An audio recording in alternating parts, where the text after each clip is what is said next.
Sunita Burkul cooking with Sunita Burkul मध्ये तुम्हा सर्वांचं खूप खूप स्वागत आहे। आज आपण आहे ना मस्त असं छान पाऊस पडतोय, मग त्याच्यासाठी आपल्याला सर्दी खोकला ताप असे वारंवार काही ना काही तक्रारी असतात सगळ्यांच्याच, लहानांपासून मोठ्यांपर्यंत। तर त्याच्यासाठी आपण इथे आयुर्वेदिक असा चहाचा मसाला कसा करायचा ते बघणार आहोत। खूप साध्या सोप्या पद्धतीत सांगितलेला आहे मी, आणि हे आपल्या घरात अवेलेबल असतात त्याच साहित्यातून बनतो। चला तर रेसिपीला सुरुवात करू। आता आपण मसाला चहा बनवतोय आज, त्याच्यासाठी आता आपण पहिले मसाले बघून घेऊ। इथे मी लवंग घेतलेले आहे, 3 चमचे लवंग आहे, 3 चमचे मिरे, 1 इंच म्हणजे मोठा 1 इंच दालचिनीचा तुकडा घेतलेला आहे, इलायची घेतलेली हिरवी इलायची 2 चमचे, 1 जायफळ घेतलेला आहे, आणि इथे मी सुंठ घेतलेली आहे, असे 2 मोठे तुकडे सुंठाचे घेतलेले ते। आता इथे हे जे प्रमाण आहे हे तुम्ही कमी जास्तही करू शकता। आता इथे आपण याचे उपयोग बघतोय। इथे आपण जी इलायची घेतलेली हिरवी इलायची ही आपल्याला चहाला सुगंध तर देतेच, त्याचबरोबर ही आपल्याला पित्त जे होतं त्याच्यासाठी पण उपयोगी ठरते, खूप छान असते ही।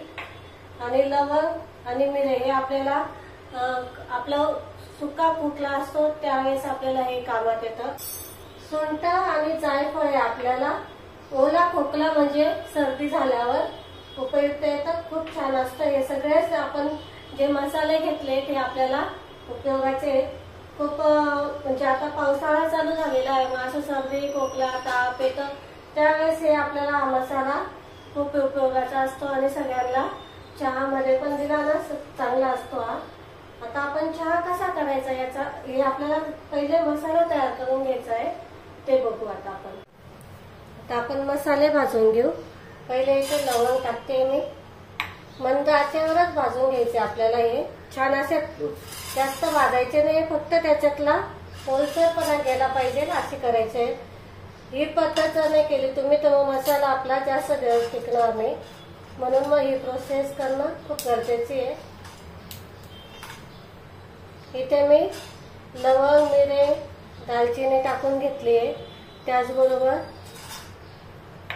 हिरवी इलायची पण टाकून घेतली, जायफळ आणि सुंठ हे आता आपल्याला छान असं भाजायचं आहे, मंद आचेवरच भाजायचं आहे। मी इथे जायफळ आणि सुंठ फोडून घेतलेली आहे, म्हणजे मग आपल्याला दळताना आपलं मिक्सर खराब होणार नाही। छान असं पूर्ण व्यवस्थित भाजून घ्यायचं आहे मंद आचेवर। असं छान गरम झालं की मग काढायचं, म्हणजे काय होतं की याच्यातला सगळा जो ओलापणा असतो तो निघून जातो मग, आणि मसाला पण आपला जास्त दिवस टिकतो।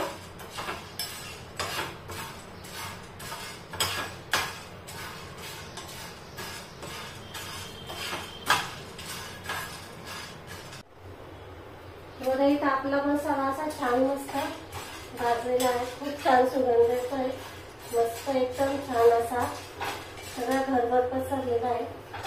बघा आता इथे आपला मसाला भाजून झालेला आहे, तर गॅस बंद करते मी।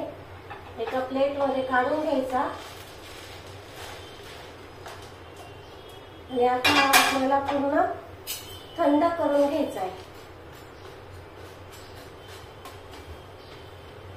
पूर्ण थंड करून घेऊ आपण। बघा इथे आपला आता मसाला पूर्ण थंड झालेला आहे, बघा मस्त तुटतोय, म्हणजे आपला परफेक्ट असा मसाला भाजून तयार आहे। आता मिक्सरच्या भांड्यात टाकायचा आपल्याला, हे जास्त बारीक नाही करायचं आहे आणि जास्त जाड पण नाही ठेवायचं आहे, म्हणजे काय होतं की जास्त बारीक जर केलं तर मग ते आपल्या चहाच्या चाळणीने पूर्ण चहामध्ये मसाला येऊ शकतो, म्हणून मग जास्त बारीक नाही करायचा आणि जास्त जाड पण नाही ठेवायचा आहे आपल्याला। आता आपण बारीक करून घेऊ। हे बघा इथे आपला मसाला तयार आहे, बघा असा पाहिजे आपल्याला। जास्त बारीक नाही करायचा आणि जास्त जाड पण नाही ठेवायचा, म्हणजे सगळे मसाले तळले गेले पाहिजे पण त्याची जास्त पूड नाही झाली पाहिजे, असं करायचा। आता आपण इथे एक काचेची बरणी घ्यायची, त्याच्यामध्ये हा स्टोर करून ठेवायचा हा मसाला, म्हणजे पूर्ण पावसाळाभर तुम्हाला हा उपयोगी येईल। एकदा करून ठेवला ना पूर्ण पावसाळाभर चालतो हा। मस्त सुगंध येतोय।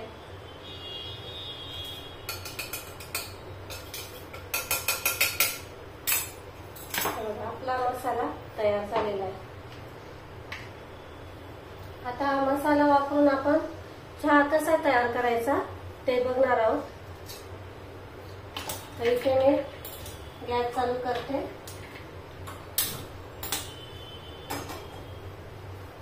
2 कप चहा करते मी, त्याच्यासाठी मी इथे 1 कप पाणी घेतलेलं आहे। 1 ते 1.25 कप पाणी घ्यायचं।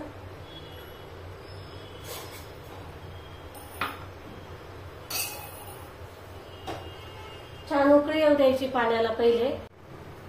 बघा पाण्याला छान अशी उकळी आलेली आहे। आता इथे मी साखर टाकते 2 चमचे 4 चमचे। 2 कप आपण चहा करतोय, साखर इथे मी 4 चमचे घेतलेली आहे। चहा पावडर 2 चमचे घेतलेली आहे।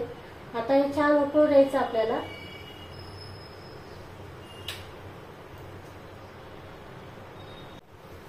बघा इथे चहा मस्त उकळलेला आहे। आता आपण इथे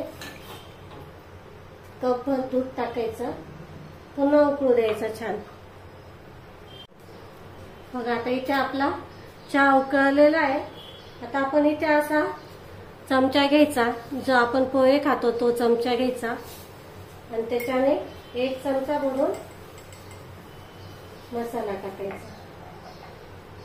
छान असं मिक्स करायचं।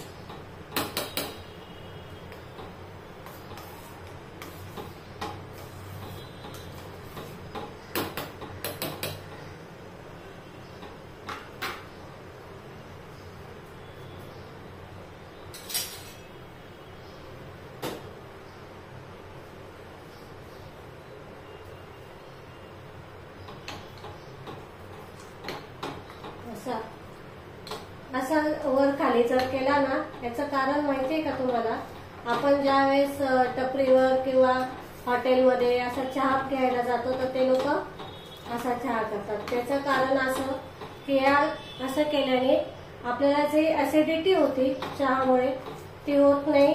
दुसरं कारण म्हणजे हे जो चहा आहे तो एक सारखा शिजला जातो आणि मस्त असा घट्टपणा पण येतो त्याला, म्हणून ते लोक असं चहा असा ढवळतात, वरती खाली करतात असा चमच्याने। तुम्ही जर पाहिलं असेल तर ते लोक असं करतात। त्याचं कारण हेच आहे की असा चहा जर चांगला असा केला ना मग आपल्याला ऍसिडिटी होत नाही। तर इथे आपला चहा तयार आहे।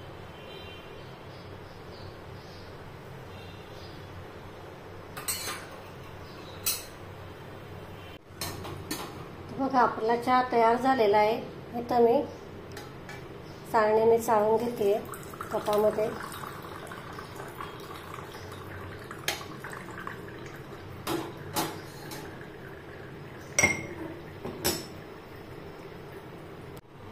बघा इथे आपला चहा बनवून तयार झालेला आहे। खूप छान टेस्टी लागतो आणि हेल्दी पण आहे।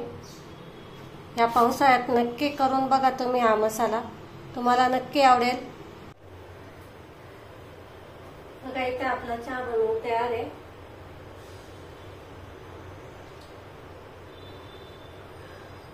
खूप छान झालेला आहे, खरंच सांगते खूप मस्त प्रमाण झालेलं आहे, काहीच कमी जास्त झालेलं नाहीये, एकदम मस्त झालेला आहे। आणि चहाची चव तर अप्रतिम आहे, खूप छान आहे।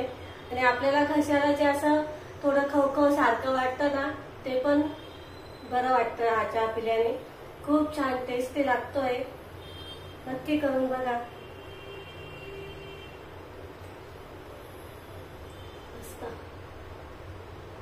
इथे तुम्हाला जर प्रमाण जर तुम्हाला जर कमी जास्त करायचं असेल तर तेही तुम्ही करू शकतात। तुम्हाला जर वाटलं खूप सर्दी आहे या खोकला आहे तर तुम्ही इथे लवंग मिरे त्याचं प्रमाण जास्तही करू शकतात, किंवा जर तुम्हाला जर वाटलं कोरडा खोकला आहे तर मी इथं दालचिनीचं प्रमाण थोडं जास्त करू शकतात. पण माझ्या मते हे जे प्रमाण मी तुम्हाला दिलेलं आहे एकदम योग्य आहे. खूप छान टेस्टी बनतो. नक्की ट्राय करा आणि मला कमेंटमध्ये सांगा तुमचा चहा कसा झालेला आहे, तुमचा मसाला कसा झालेला आहे, मला नक्की नक्की कळवा. चला तर मग भेटू पुढच्या रेसिपीला. बघा इथे आपला चहा आणि चहाचा मसाला दोघंही बनवून तयार झालेला आहे. खूप मस्त. इथे काही टिप्स पण मी तुम्हाला सांगितल्या आहे मसाल्याच्या, कसा मसाला स्टोर करून ठेवायचा किंवा तो जास्त महिने टिकवण्यासाठी काय करायचं तेही मी इथे तुम्हाला सांगितलेलं आहे. खूप छान मस्त पद्धत आहे आणि आपल्या घरात असतात तेच अवेलेबल साहित्यांपासून मी तयार केलेला आहे. हा मसाला खूप छान बनवून तयार होतो. नक्की ट्राय करा आणि मला कमेंटमध्ये सांगा की तुमचा कसा झालेला आहे. जर रेसिपी आवडली असेल तर लाईक करा, शेअर करा आणि सबस्क्राईब केलं नसेल तर सबस्क्राईब करा. आपण अशाच नवनवीन रेसिपींसोबत पुन्हा भेटू. तोपर्यंत